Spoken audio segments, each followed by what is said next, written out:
Specifically, the Joint Communications Support Element's core mission is to provide premier communications anywhere around the planet.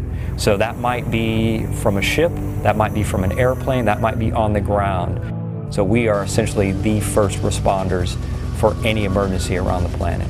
So that's going to drive requirements for specialized weapons training, specialized driving training, specialized combat lifesaver skills, things that typical airmen aren't getting in most AFSCs. There's a lot of probably inter-service fighting about who provides communications here or there. We fill those seams that don't really fit cleanly with the service components.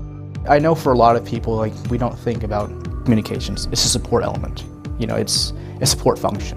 It's working, you don't ever question it. The only time you question it is when it's broken. But the amount of work that goes into the backside, actually maintaining it, providing it, setting it up, it's a lot.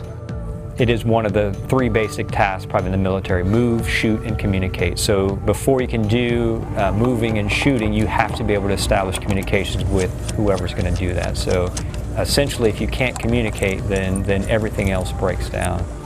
What we bring to the table, though, is secure communications that we know ride over the DoD and commercial backbone, and we can guarantee communications anywhere around the planet.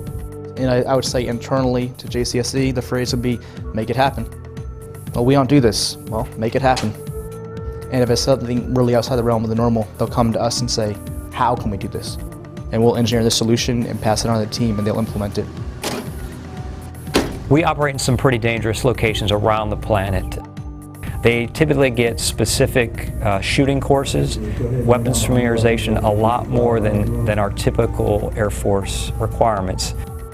I woke up every single day knowing that what I was going to be doing made an actual impact that day, as opposed to, you know, being back in garrison and you're training, you're doing this, you're doing that. Yeah, you know, it matters long term, but you don't see that immediate impact.